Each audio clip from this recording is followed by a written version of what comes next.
കേസിലെ ഒന്നാം പ്രതി കുഞ്ഞിന്റെ അമ്മ സോന ജോജി. 22 വയസ്സ് മാത്രം പ്രായമുള്ള യുവതി. കാമുകന്റെ പ്രായം 24 വയസ്സ്. കോളേജ് സമയത്തെ സൗഹൃദം പിന്നീട് പ്രണയത്തിലേക്ക് വഴിമാറി. ഇരുവരും തമ്മിലുള്ള സൗഹൃദവും പ്രണയവും വീട്ടുകാർക്കറിയാം. വിവാഹത്തിന് വീട്ടുകാർ സമ്മതവും മൂളി. പിന്നെന്തിന് വീട്ടുകാരിൽ നിന്ന് ഗർഭിണിയായ വിവരവും പ്രസവിച്ച വിവരവും മറച്ചുവെച്ചു. അവിടെ തുടങ്ങുന്നു ഈ കേസിലെ ദുരൂഹത. 7-ാം തീയതി രാത്രി 1:30 വീട്ടിലെ സ്വന്തം മുറിയിൽ പ്രസവം. കുഞ്ഞിനെ പുറത്തെടുക്കുന്നതും പൊക്കിൾക്കൊടി അറുത്തുമാറ്റുന്നതും യുവതി തന്നെ. കുഞ്ഞിന്റെ ശബ്ദം പുറത്തു കേൾക്കാതിരിക്കാൻ വായ പൊത്തിപ്പിടിച്ചിട്ടുണ്ടാകാം. പിന്നീട് മുറിയിലുണ്ടായിരുന്ന രക്തക്കറ മുഴുവൻ തുടച്ചു നീക്കി. തൊട്ടടുത്ത മുറിയിലുള്ളവർക്ക് സംശയം തോന്നാതിരിക്കാൻ അതീവ രഹസ്യമായാണ് യുവതി ഓരോ നീക്കങ്ങളും നടത്തിയത്.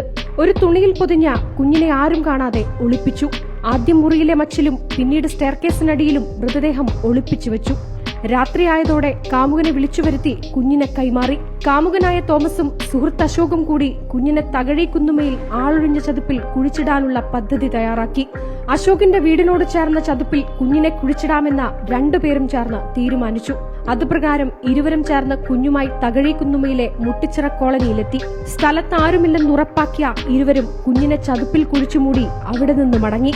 എല്ലാം അവസാനിച്ചെന്ന് മൂവരും കരുതി. അവിവാഹിതയായ യുവതി പ്രസവിച്ചെന്ന വാർത്ത പുറത്തറിഞ്ഞാലുണ്ടാകുന്ന നാണക്കേട് ഭയന്നാണ് ഈ നീക്കങ്ങളെല്ലാം നടത്തിയത്.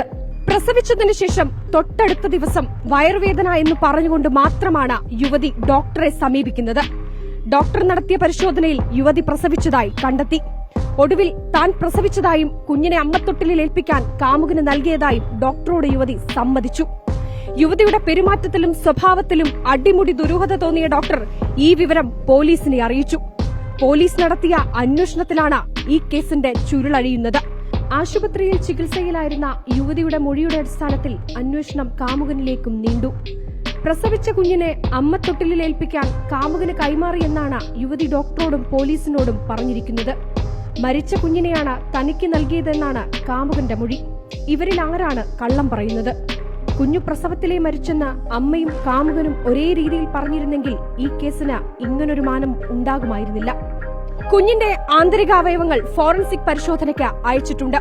ഈ പരിശോധനാ ഫലം വന്നാൽ മാത്രമേ കുഞ്ഞെങ്ങനെ മരിച്ചു എന്നതിൽ വ്യക്തത വരൂ.